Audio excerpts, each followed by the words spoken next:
Assalamualaikum warahmatullahi wabarakatuh. Selamat datang di Demit Horror, tempat di mana kisah gaib, teror malam, dan misteri dunia lain diungkap tanpa ampun.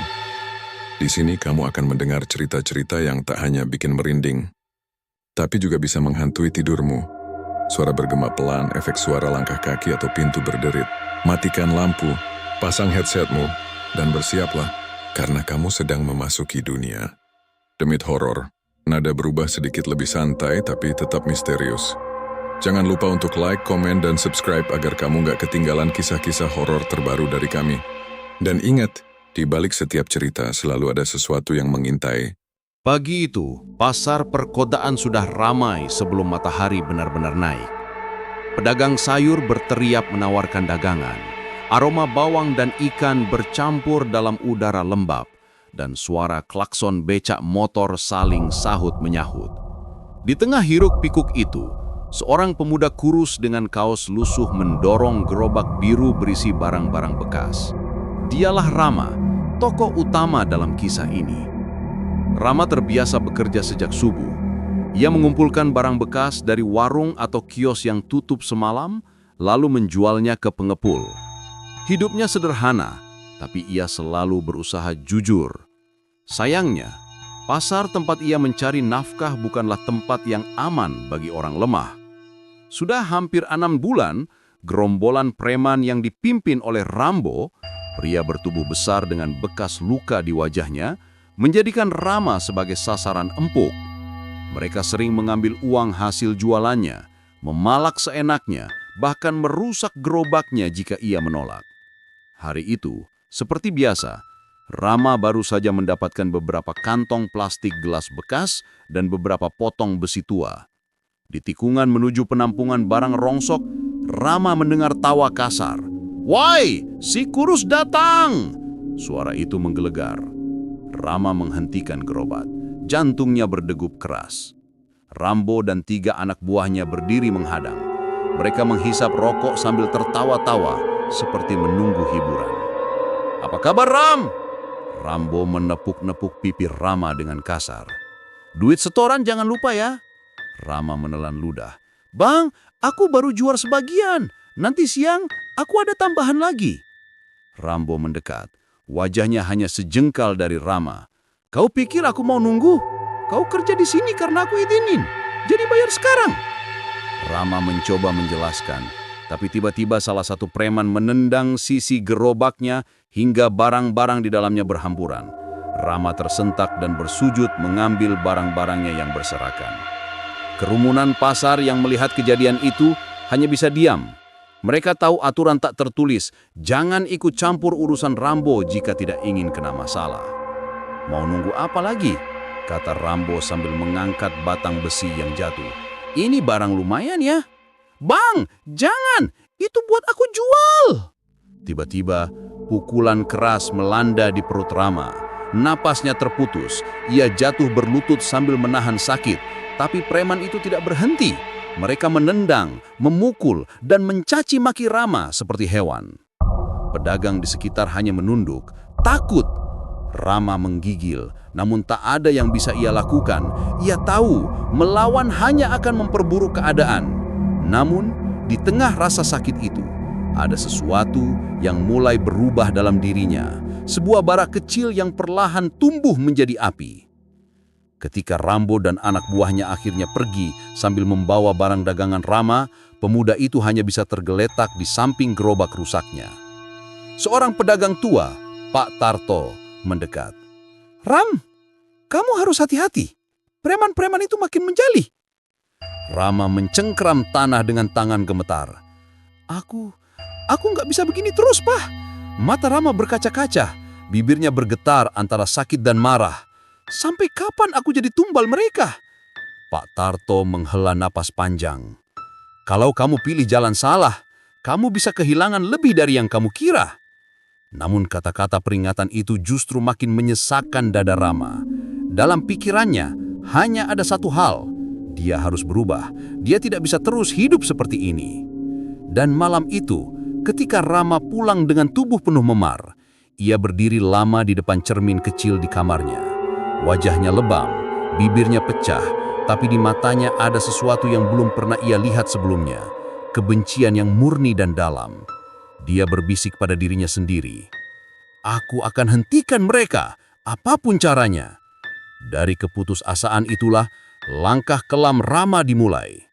Bab ini menjadi awal dari perjalanan yang akan menyeretnya ke dunia ilmu hitam. Dunia yang tidak akan membiarkan siapapun kembali seperti semula. Malam itu udara pasar terasa lebih dingin dari biasanya. Hujan rintik-rintik turun, membasahi aspal dan membuat genangan air memantulkan lampu-lampu neon yang berkedip muram. Rama berjalan pelan, menahan rasa sakit di setiap langkah. Setiap hembusan napas seperti menggores dadanya. Bekas pukulan Rambo dan anak buahnya masih terasa panas. Saat tiba di kamar kontrakan sempitnya, Rama langsung duduk di lantai. Lampu redup menyinari ruang itu, memperlihatkan dinding kusam dan rak kayu lapuk yang hampir roboh. Namun yang paling mencolok adalah keheningan. Keheningan yang menekan, membuat suara detak jantungnya terdengar begitu keras. Rama menggenggam kepala dengan kedua tangan. Masih terbayang jelas wajah Rambo yang tertawa sambil menendangnya. Semakin ia memejamkan mata, semakin kuat bayangan itu menghantui. Aku lelah, gumamnya lirih, suaranya bergetar. Aku bukan sampah, aku bukan boneka buat mereka. Rasa sakit berubah menjadi kemarahan, rasa takut berubah menjadi tekad yang menyesakkan dada.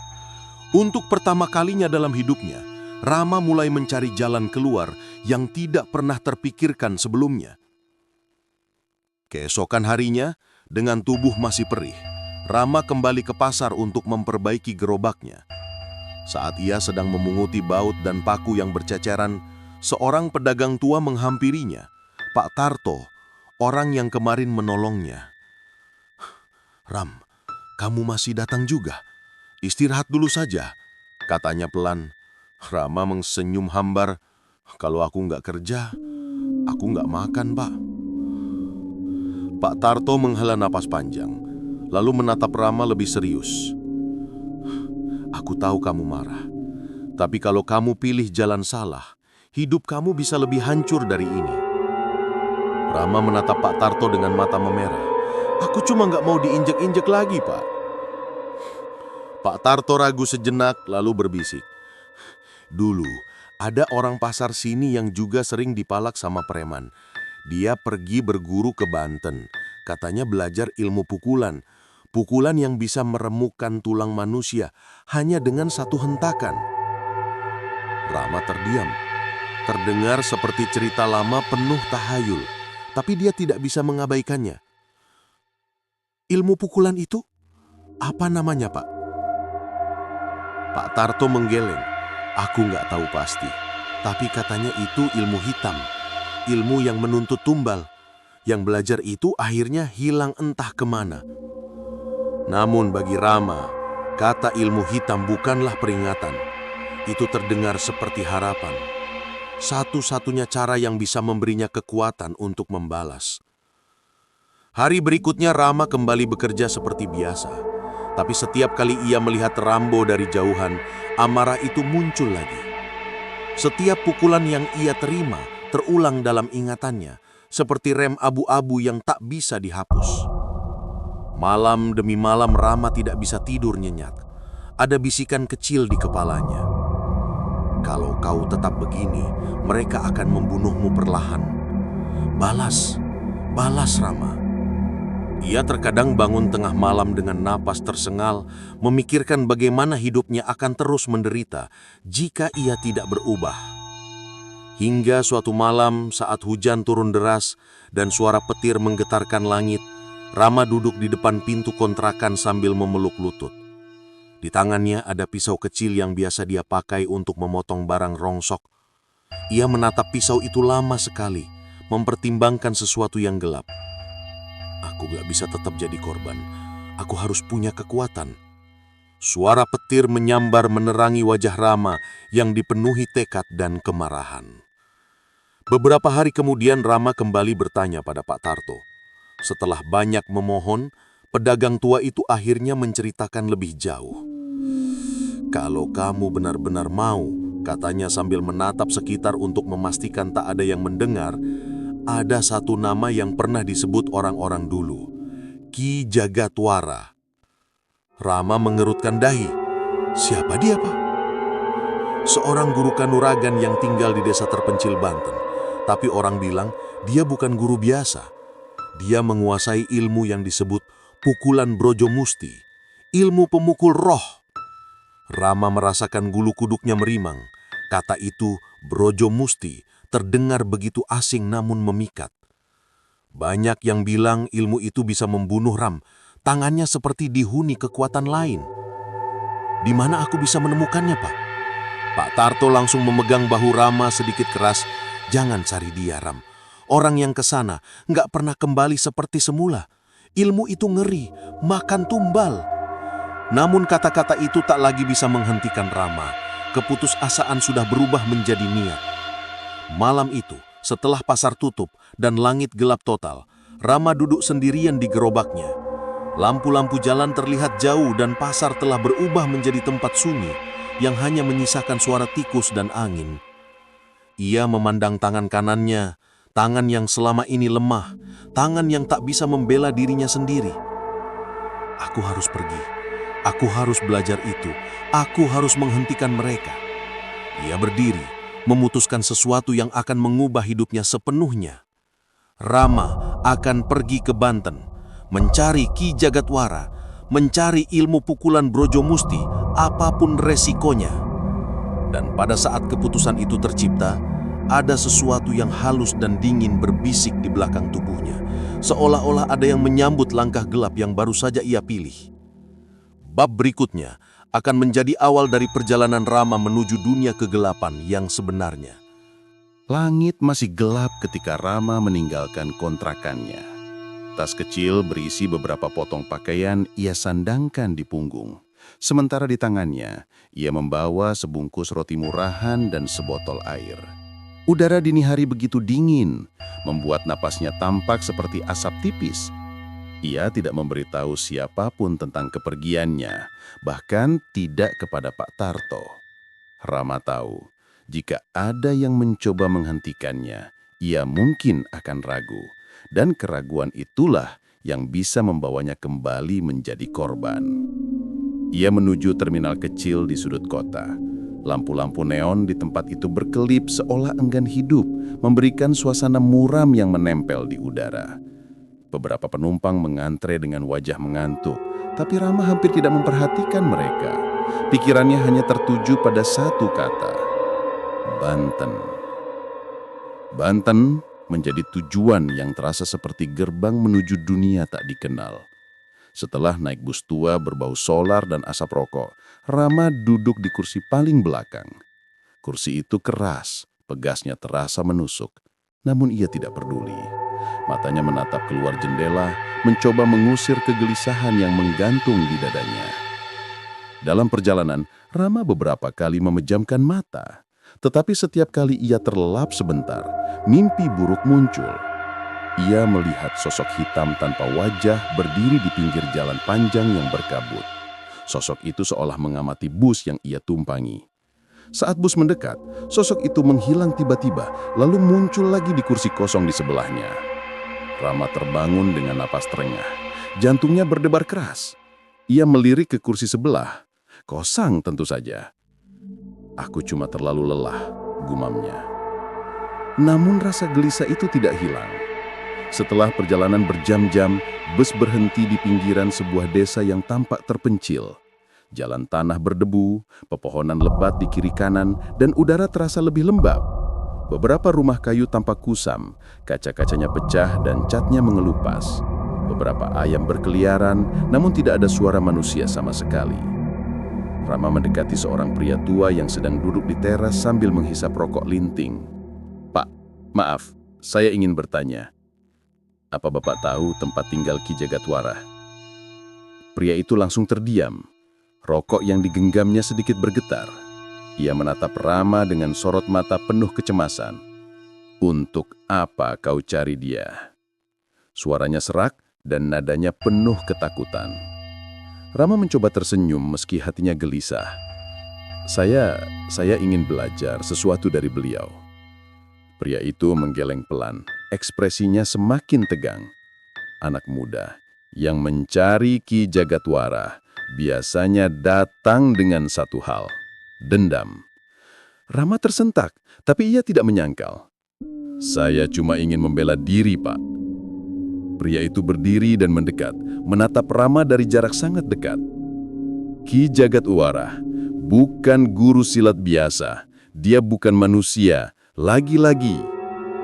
Hening saat. Kalau kau tetap ingin menemui dia, jalan seterusnya tidak akan mudah. Ia menunjuk ke arah hutan di sisi barat desa. Hutan itu tampak gelap meski matahari sudah mulai muncul. Kabut tipis menutupi bagian dalamnya. Masuk hutan itu. Ikuti suara gamelan yang samar. Kalau kau beruntung, kau akan menemukan gubuknya. Kalau tidak beruntung, tanya Rama. Pria itu merapatkan bibirnya. Kau tidak akan kembali. Suasana tiba-tiba terasa lebih dingin. Dengan tekad yang sudah ia kumpulkan, Rama melangkah ke arah hutan. Begitu ia memasuki batas pepohonan, cahaya matahari seolah terhalang.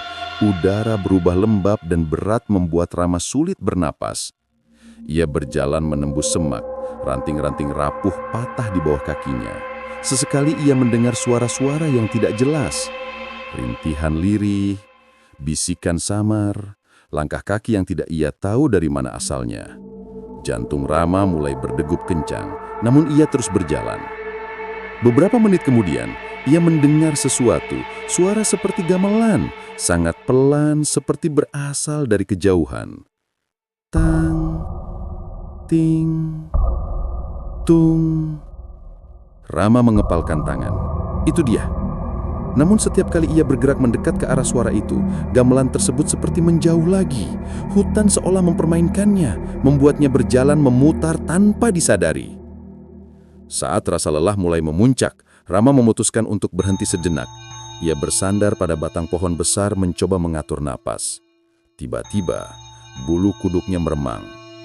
Ada sesuatu di belakangnya. Perlahan, dengan tangan gemetar, Rama menoleh. Di sela pepohonan, ia melihat bayangan hitam berdiri diam. Tidak bergerak, tidak berwajah, hanya sebuah siluet gelap yang tingginya hampir 2 kali manusia normal. Rama terpaku, tubuhnya terasa kaku seperti membatu. Bayangan itu tidak bergerak, tapi ia bisa merasakan tatapan yang menusuk, mengawasi, menilai. Tanpa sadar, Rama mengambil langkah mundur. Bayangan itu mulai memanjang, seperti menegaskan keberadaannya. Rama langsung berlari, ia tidak peduli lagi kemana arah langkahnya. Suara detak jantungnya terdengar seperti genderang perang di kepala. Tang, ting, tung. Suara gamelan tiba-tiba terdengar lagi, tapi kali ini lebih keras. Rama mengikuti suara itu sekuat tenaga, menembus semak lebat hingga akhirnya hutan terbuka dan ia melihatnya. Sebuah gubuk kayu berdiri di tengah lapangan kecil. Dindingnya berlumut, atapnya miring, dan pintunya menggantung seolah hampir lepas. Di depan gubuk itu terdapat tungku kecil yang masih menyala dengan asap tipis. Tidak ada tanda kehidupan, tetapi gamelan tetap terdengar. Entah dari mana. Dengan napas terengah, Rama mendekati gubuk itu. Bayangan hitam di belakangnya sudah hilang, atau mungkin hanya menunggu. Rama berdiri di depan pintu yang hampir roboh, menelan ludah. Di dalam gubuk itu, ada seseorang menunggu. Seseorang yang akan mengubah hidupnya selamanya. Dengan tangan gemetar, Rama mengetuk pintu pelan. Tok, tok. Pintu itu terbuka sendiri, perlahan, dan dari dalam suara serak seorang pria tua terdengar. Masuklah, Rama. Aku sudah menunggumu. Disinilah awal dari kegelapan sebenarnya. Pintu gubuk itu terbuka perlahan, seperti didorong oleh angin yang tidak terasa. Rama berdiri di ambang pintu. Tubuhnya masih gemetar setelah perjalanan melalui hutan yang terasa seperti dunia lain. Dari dalam, aroma kemenyan bercampur tanah basah langsung menusuk hidungnya. Gubuk itu gelap. Hanya ada satu lampu minyak yang redup di sudut ruangan. Bayangannya menari-nari di dinding seperti makhluk hidup yang gelisah. "Masuklah," ulang suara itu. Serak, tua, namun terdengar jelas seperti sudah lama menunggu kedatangannya. Rama menelan ludah dan melangkah masuk. Di dalam, ia melihat seorang pria tua duduk bersila di tikar pandan yang terlihat sudah usang. Rambutnya panjang beruban, kulitnya pucat, dan matanya kosong. Bukan buta, tapi seperti menatap dunia yang berbeda dari orang normal.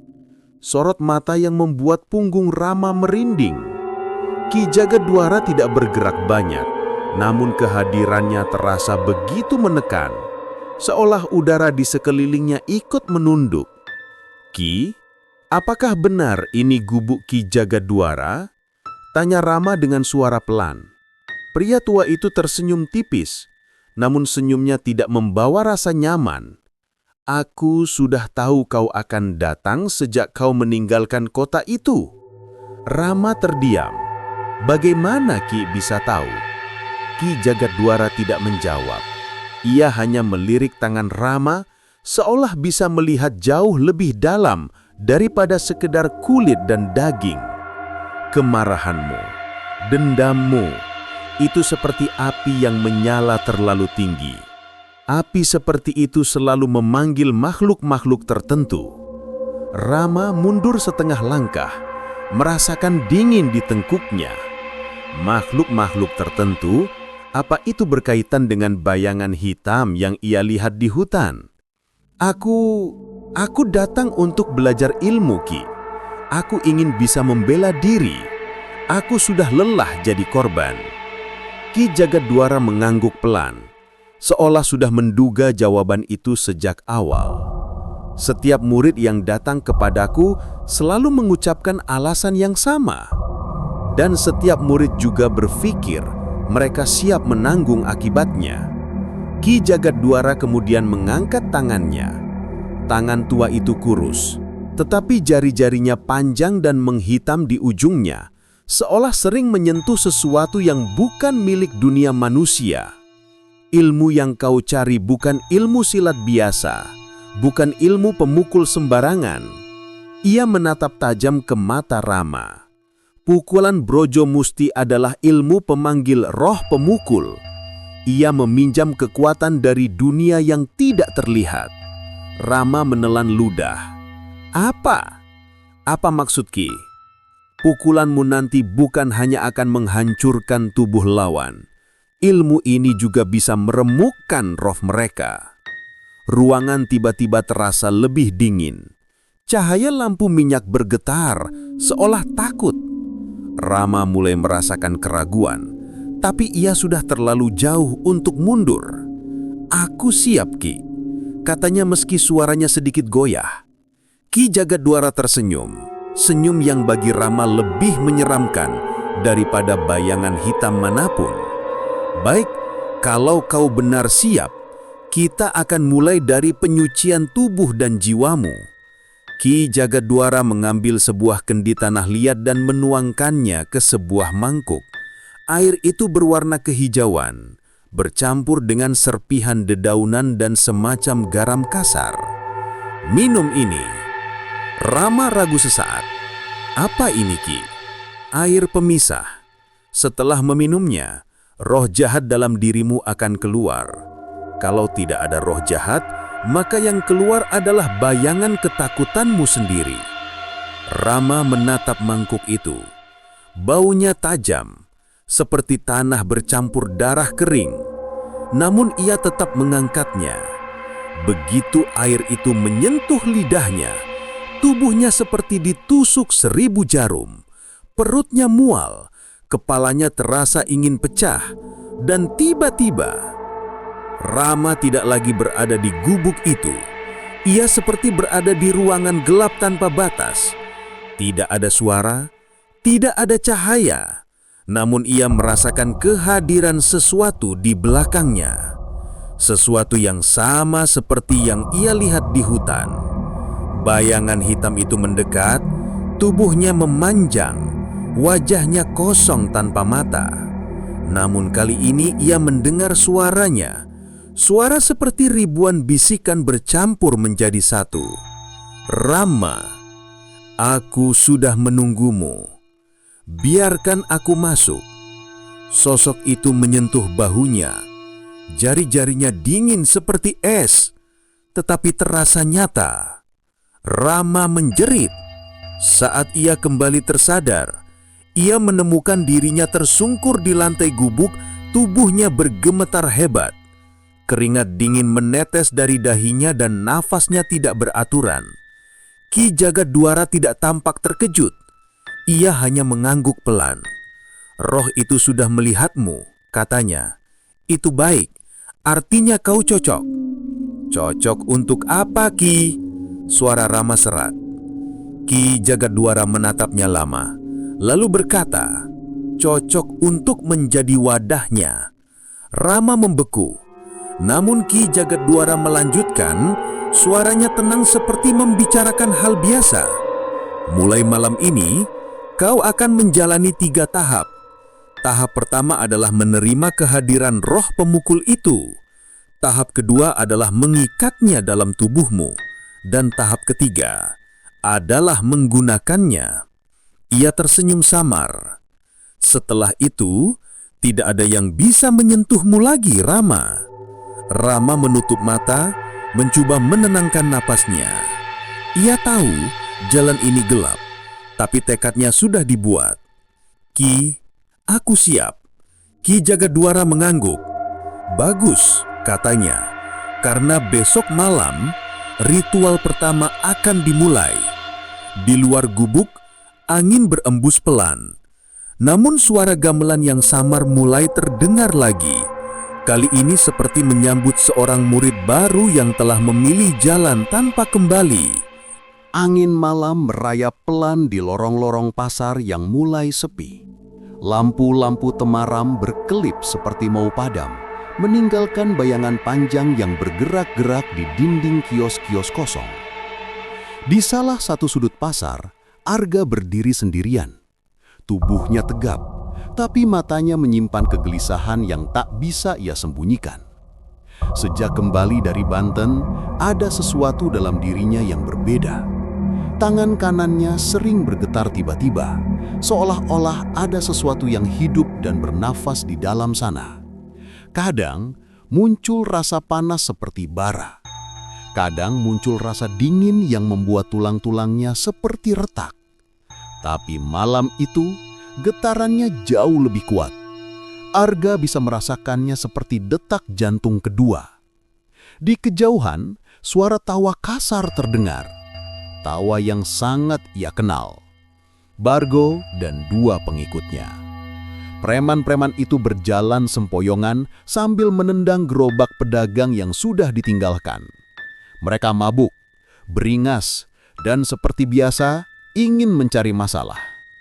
Arga menarik napas panjang.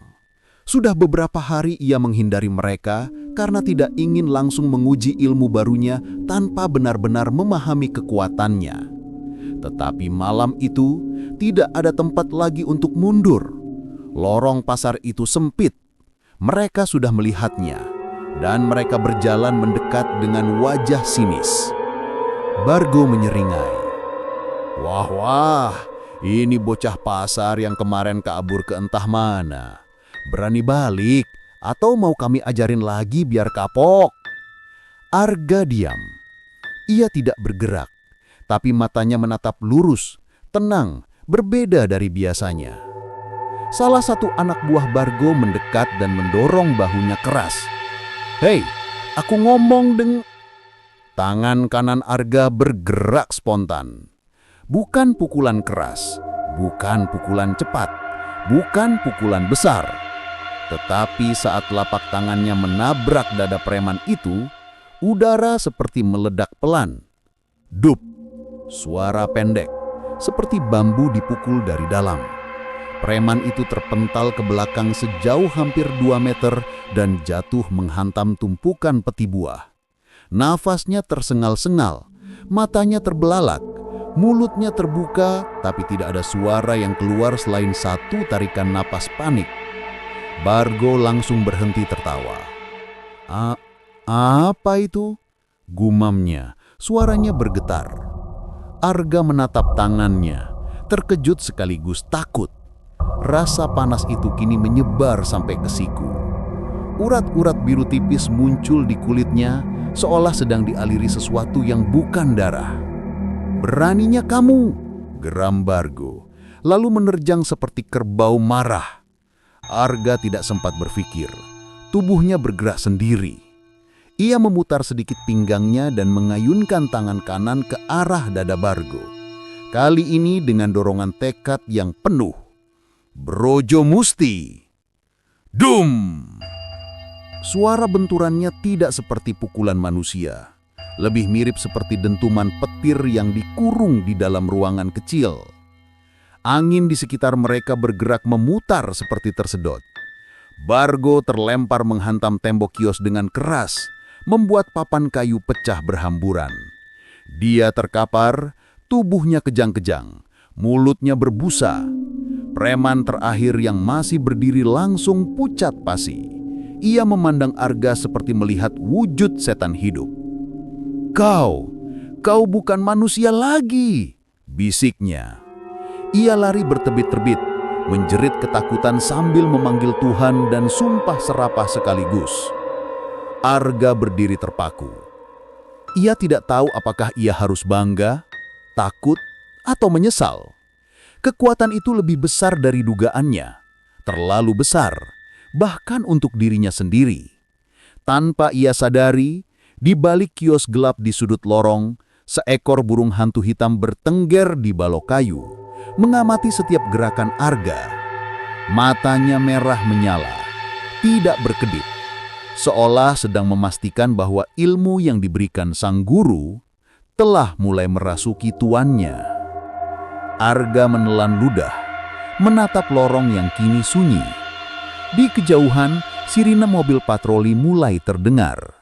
Dan malam itu, untuk pertama kalinya, Arga sadar.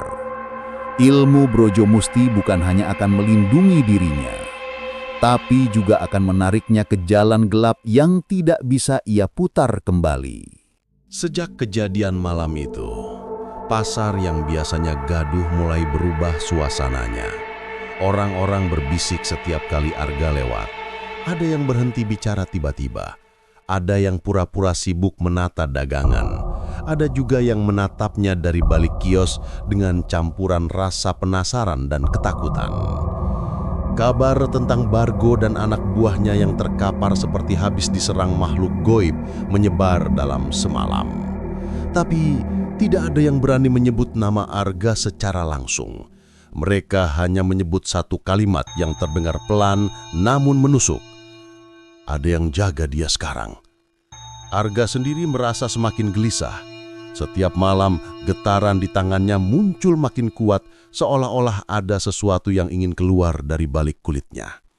Dan setiap kali ia marah atau takut, rasa panas itu naik ke pundak, membuat pandangannya mengabur. Guru Jagat pernah memperingatkan, Brojo Musti memberi kekuatan, tapi kekuatan itu haus. Waktu itu Arga tidak terlalu paham maksudnya, tapi kini semuanya terasa masuk akal. Apalagi sejak kejadian beberapa malam kemudian. Malam itu, Arga sedang menutup kios kecilnya ketika suara langkah cepat terdengar di belakangnya. 3 pria asing muncul dari balik tumpukan karung. Wajah mereka keras, sikapnya jelas bukan pedagang atau pembeli. Salah satu dari mereka menatap Arga dengan tatapan dingin. "Kau Arga ya, yang bikin Bargo masuk rumah sakit?" Arga menelan ludah. "Kalau iya kenapa? Bos kami nggak suka kalau ada orang baru sok jago di pasar ini." Pria itu mengeluarkan pisau panjang. "Kami di sini mau kasih pelajaran." Arga mundur 1 langkah. Ada ketakutan yang muncul, tapi bersama ketakutan itu, ada sesuatu yang lain. Rasa seperti bara yang diteteskan ke darahnya, perlahan mengalir ke lengan kanan. Getaran itu datang lagi. Lebih kuat, lebih panas. Preman pertama menerjang dengan pisau terangkat tinggi. Arga mengangkat tangannya tanpa sadar. Tiba-tiba, angin menekan keluar dari telapak tangannya. Blar! Pria itu terpental seperti boneka, menghantam gerobak kosong hingga kayunya patah. Dua lainnya langsung terdiam, terkejut melihat apa yang barusan terjadi. Sebelum mereka sempat lari, rasa panas itu semakin membara, membuat Arga seperti kehilangan kendali. Ia melangkah cepat. Terjadi benturan singkat disertai suara dum yang tidak wajar. Duanya terlempar sejauh 3 meter. Tubuh mereka meliuk-liuk seperti tersambar listrik. Arga berengah-engah bukan karena lelah, tapi karena sebagian dirinya menikmati kekuatan itu. Dan itu yang membuatnya takut. Ketika ia berbalik hendak pergi, tiba-tiba terdengar suara sangat lirih. Kau memakai energinya terlalu cepat. Arga membeku. Suara itu bukan suara manusia, lebih seperti suara yang muncul langsung dari dalam pikirannya. Ia menoleh perlahan. Di atas atap kios, seekor burung hantu hitam bertengger. Mata merah menyala, tubuhnya kurus, bulu-bulunya tampak menghitam seperti terbakar. Burung itu mengeluarkan suara parau yang terdengar seperti bisikan. Brojo Musti menuntut keseimbangan. Arga mundur, tubuhnya gemetar. Apa maksudmu? Burung hantu itu bergerak seperti bayangan. Sayapnya mengepak sekali, lalu tiba-tiba ia sudah berada di tiang lampu jauh lebih dekat. Kekuatan itu tidak datang begitu saja. Setiap pukulan butuh ganti, butuh tumbal. Napas Arga tercekak. Tumbal? Tidak, Arga menggeleng cepat. Guru jagat tidak pernah bilang begitu.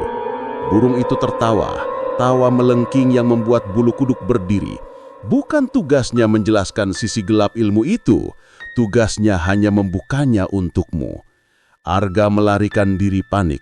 Pergi, jangan ikut aku. Burung hantu itu menatapnya tanpa berkedip, seolah menyimpan makna gelap yang belum terungkap. Cepat atau lambat Arga, Brojo Musti akan nagih.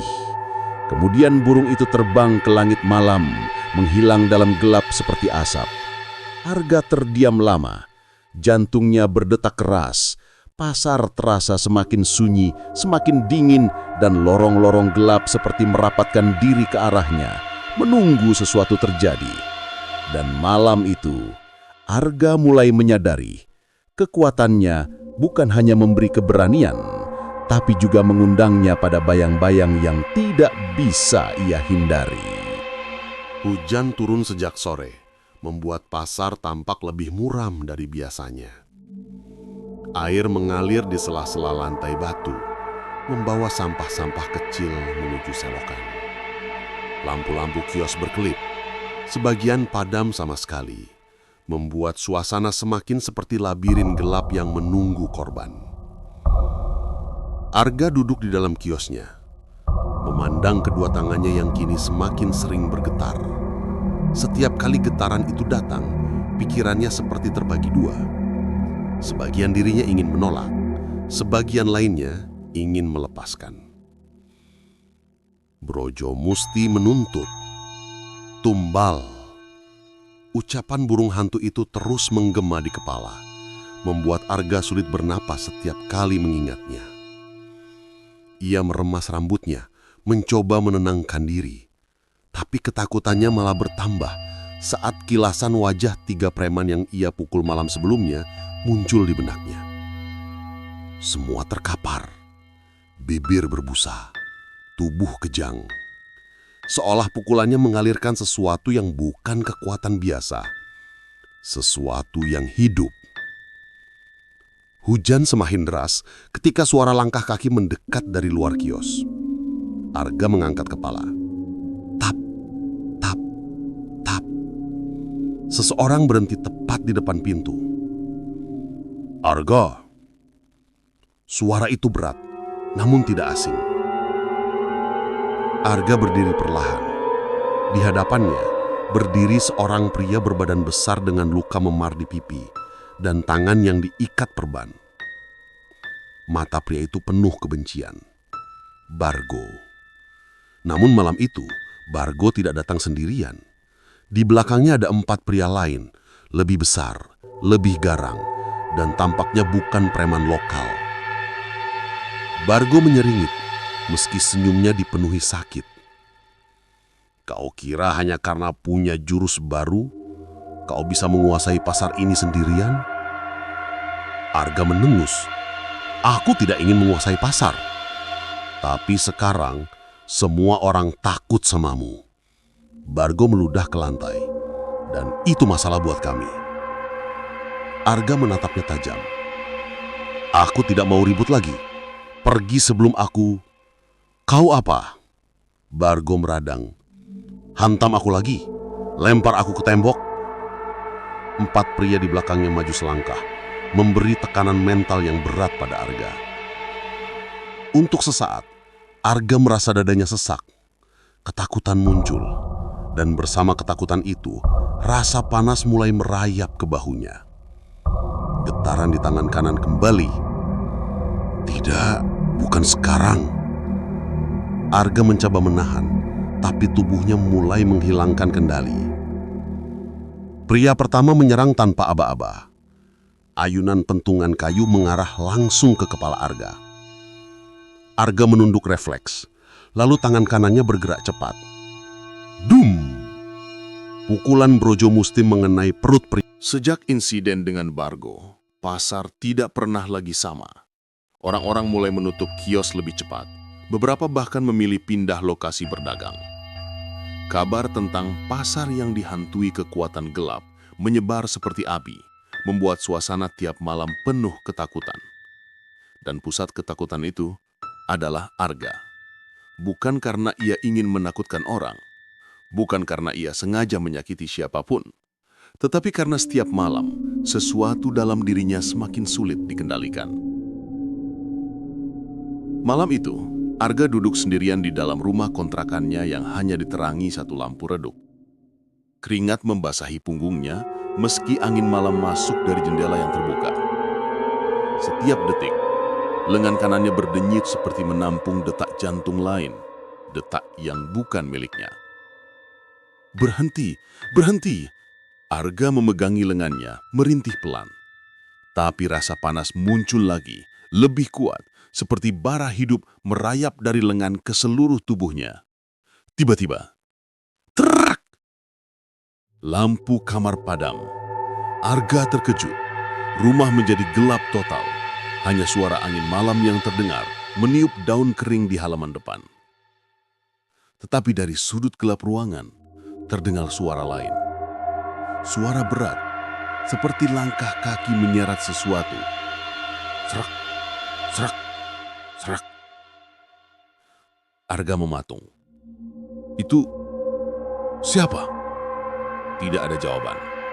Hanya suara nafas berat, dalam, bergetar. Nafas sesuatu yang bukan manusia. Arga bangkit perlahan, menahan sakit yang menjalar dari lengannya.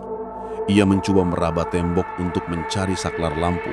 Tapi sebelum tangannya menyentuh apapun, sebuah bayangan hitam besar melompat cepat dan menghantam tembok tepat di sebelahnya. Arga terlempar ke lantai. Bayangan itu berdiri di sudut ruangan. Meski gelap, Arga bisa melihat bentuknya samar-samar. Tubuh kurus jangkung, tangan panjang tak wajar, dan wajah yang tidak memiliki mata. Hanya rongga kosong yang mengalirkan garis-garis hitam pekat. Itu bukan manusia. Itu bukan hewan. Itu penagih. Sosok yang datang karena Brojo Musti sudah terlalu sering dipakai tanpa kendali. Makhluk itu mengeluarkan suara rendah seperti bisikan ribuan nyawa. Tumbal. Arga merangkak mundur, gemetar hebat. Tidak, aku tidak minta ini. Makhluk itu melangkah maju dan lantai berderit seperti hampir pecah setiap kali kakinya menyentuh tanah. Di kedua tangannya, bayangan hitam bergerak seperti kabut pekat yang hidup. Arga mencoba berdiri, tapi makhluk itu melompat. Gerakannya cepat dan tidak wajar, seperti bayangan yang dipaksa memiliki tubuh. Tangan makhluk itu menekan dada Arga. Dug! Arga terlempar ke lemari kayu membuat pintunya pecah. Tenggorokannya tercekak oleh rasa dingin yang menusuk. Makhluk itu mendekat lagi. Suaranya semakin jelas. Tumbal Brojo Musti. Arga berusaha bangkit. Mata kirinya berkunang-kunang. Darah mengalir dari pelipis. Namun di tengah rasa sakit itu, bayangan hitam di lengannya kembali muncul. Bukan kecil, bukan tipis, namun tebal, bergerak dan berkedut seperti jari-jari seseorang yang mencoba meraih mangsanya. Aku tidak akan menyerah. Arga menggertak gigi. Kalau kau penagih, aku tidak akan biarkan kau mengambil siapapun. Ia mengangkat tangan kanannya. Bayangan itu menebal, lalu membentuk semacam pusaran kabut hitam di sekitar telapak tangannya. Makhluk itu mengeluarkan suara memekakkan, seperti kesal karena Arga melawan. Lalu menyerang. Semuanya terjadi cepat. Makhluk itu menerjang, Arga mengayunkan pukulan Brojo Musti, namun kali ini tidak hanya kekuatan fisik yang keluar, namun bayangan, suara, denting seperti logam retak. Blar! Ledakan tekanan menghantam ruangan, kaca jendela pecah, lemari terbelah dua, dan makhluk itu terpental hingga menabrak dinding, meninggalkan jejak hitam pekat seperti terbakar. Arga terhuyung, hampir jatuh, tapi berhasil menopang tubuhnya dengan tangan kiri. Makhluk itu bangkit perlahan, tubuhnya bergetar, tapi bukan karena takut. Lebih seperti marah. Kau berani melawan kami? Arga mencengkram bahunya yang panas. Kalau kau mau tumbal, ambil aku, jangan orang lain. Makhluk itu mengeluarkan suara tawa rendah yang merayap, membuat rambut Arga berdiri. Kau belum cukup. Makhluk itu melompat ke jendela yang pecah, lalu menghilang ke dalam kegelapan malam seperti asap hitam ditelan angin. Meninggalkan Arga yang duduk lemas, nafasnya tersengal-sengal, tubuhnya penuh luka. Dan malam itu, Arga mengerti sesuatu. Penagih Brojo Musti tidak datang hanya untuk mengambil tumbal. Ia datang untuk memastikan Arga menyerahkan sesuatu yang jauh lebih besar. Dan itu berarti pertarungan sebenarnya baru saja dimulai. Angin malam merayap di sepanjang lorong pasar. Lampu-lampu temaram berkedip seperti hendak mati, membuat bayangan kios-kios bergoyang seperti makhluk hidup. Hujan sisa semalam masih menetes dari atap seng, menciptakan suara ritmis yang membuat tempat itu semakin mencekam. Arga berjalan perlahan di tengah pasar yang sudah kosong. Setiap langkahnya berat, tubuhnya penuh luka sisa serangan makhluk penagih. Tapi malam itu, ia tidak datang untuk berdagang atau melarikan diri. Ia datang untuk mengakhiri semuanya. Kalau penagih itu akan mengambil tumbal, maka ia ingin menyerahkannya sendiri. Bukan orang lain, bukan pasar ini, bukan siapapun. Langkahnya berhenti di tengah pelataran pasar, tempat pertama kali ia menghajar Bargo secara brutal dengan Brojo Musti. Di sanalah bau darah seakan masih tercium, seolah ingatannya tidak mau pergi. Tangan Arga bergetar lagi. Bayangan hitam tipis muncul dari kulitnya, berkelok-kelok seperti tentakel asap. Sudah cukup, Arga berbisik. Kalau harus mati, aku mati malam ini. Angin berhenti bergerak. Suara pasar mendadak hilang. Semua seolah menahan nafas. Lalu, seru.